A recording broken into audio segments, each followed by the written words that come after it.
When I first started out, I was absolutely sick and tired of being rejected from front-end developer jobs. Now you may be in the same position, but this is what I did to solve it. And I'm fairly confident this can work for anyone. Now, I applied for months and all I got were ghosted interviews, rejection emails, and silence. And if you're in that position now, listen up. Because what I figured out literally flipped the script and finally got me noticed. And if you don't make this shift with either my advice or any other, you're going to stay trapped in the endless cycle of applications with no replies.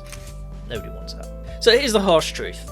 Just knowing HTML and CSS and JavaScript isn't enough anymore. Everyone applying can do a to-do list now. So when a hiring manager looks at your application, do they see a clone of every other applicant applying with the same standard and quality of projects, same quality of resume, same quality of portfolio and GitHub, and you just end up blending together with all the other juniors and end up essentially just looking like a risk? So essentially, if they can't trust you to be able to do the job from day one, your resume is going to go straight in the bin. And that was me for months. And a big part of the problem was my portfolio. It was absolutely full of rubbish projects that weren't useful and nobody really wanted. And these were things like to-do apps, calculator projects, tutorial follow-alongs where the code wasn't even mine, or clone projects. Spotify, Netflix, Instagram copies. You've seen them, you've seen those tutorials everywhere. I see them all the time when juniors are applying for jobs now. Now, these projects might help you learn the basics, which is great, but here's the problem. They don't prove anything to the hiring manager at all, other than the fact that you can follow a several-hour tutorial video, which I guess is a skill in itself. No company is hiring you to build another calculator. And I know I use the calculator as an example all the time of a bad project, but it is not a project you should be putting in your portfolio or your GitHub to show off for a potential job. Nobody needs the 10,000th Spotify clone or Netflix clone that you've seen in a YouTube tutorial. They want to see if you can solve their problems. So build things like dashboards, handle user authentication, manage data, create real features, and that is when it clicked. I didn't need to look like a student learning to code. I needed to prove that I could already do the job. And that literally just changed everything. And I repeat, I didn't need to look like a student learning to code. I needed to prove that I could already do the job. Instead of saying, I'm a quick learner, this would be a great experience for me, I started showing I can build the exact dashboards, features, and systems your team works on day in, day out. And that is exactly there when the rejection stopped.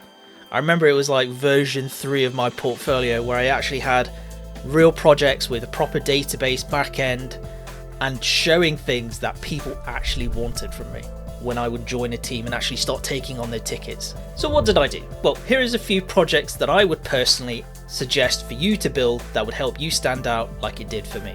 Analytical dashboards. So you could pull data from something like Supabase and visualize it with something like Charts.js or Recharts. Why? Because every company needs analytics. And that type of project right there showed that I could directly build something that was completely useful and very practical for the team that I would be hired for. Other ones are component libraries and design systems, because every large in-house company usually has their own design system for how they build components and UI. So build it in Storybook, Next.js, whatever it is, and you instantly become more appealing, because generally front-end development is very much component driven nowadays.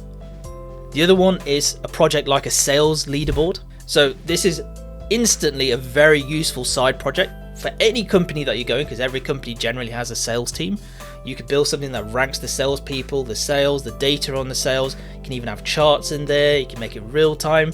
Then you start going away from making toy projects to very, very real world projects. real-time chat apps with Superbase real-time for instant messages, typing indicators, and read receipts, so like when someone's read a message. When I showed this, I think I tied it in with Firebase back in the day. Interviewers leaned forward. They loved the animations. They loved the fact it was persistent, that you could go away, two people could open it, talk to each other, and it would have all these little details.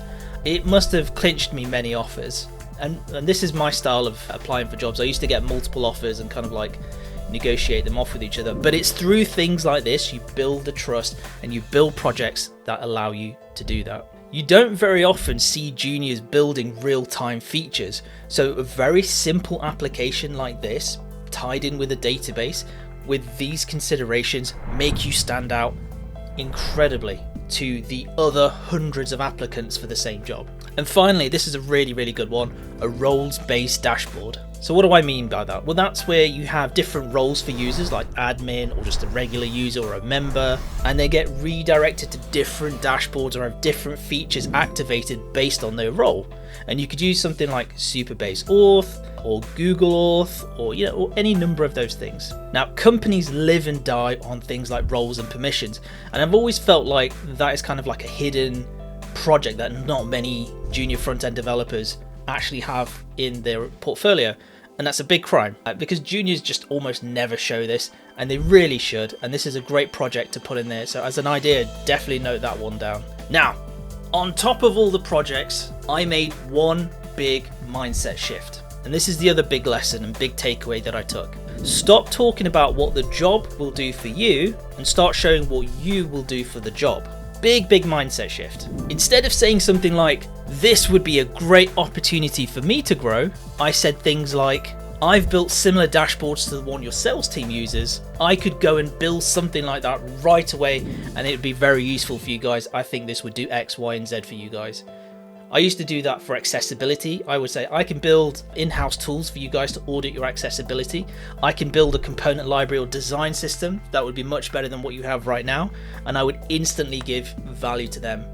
And that's what allowed me to basically farm 5 yeses for every time I was looking for a job and then decide between those 5 which one I wanted to go for. Because that just instantly bridges the trust gap between you and the hiring manager. Suddenly I wasn't a risk, I wasn't an unknown, I was an asset, I was valuable, I certainly wasn't a commodity, I was something that stood out. And once I shifted to that approach, interviews just started coming in. And not because my code magically got better overnight, but because I showed I could actually solve problems that are relevant to the team that I would be coming in to join. And these are problems that they actually care about. And as someone who is a hiring manager now, the proof that you can deliver and do what you need to do for that person's squad or team or the features they want built is everything. So bridging that trust gap that you can do the job by shifting how you talk about yourself and how you talk about the value you can give the job is everything. So here's the TLDR, the summary, and all the value summed up. If you're stuck getting rejected, don't just keep firing off the same CV, because that is the definition of madness, trying to do the same thing again and again and again and expect different results. That clearly doesn't work. Stop wasting time on rubbish projects that don't prove anything like the ones we've already mentioned. Build projects that mirror real company work, and that is so important. Show you can build features that solve real world problems. And finally, and probably one of the most important tonal changes when you're actually applying, is change from me as what the job can do for you, and talk about what you can do for the job and what you can do for the hiring manager, his squad, his company, etc. You do all of those things and you will make it absolutely impossible for them to ignore you and not shortlist you. Now, if you found this useful, make sure to subscribe, because I'm sharing the exact playbook for breaking into front-end development and getting hired with no experience at all. This is how I did it. These are the learnings that I took away, so I hope you found it useful, and I'll see you in the next one.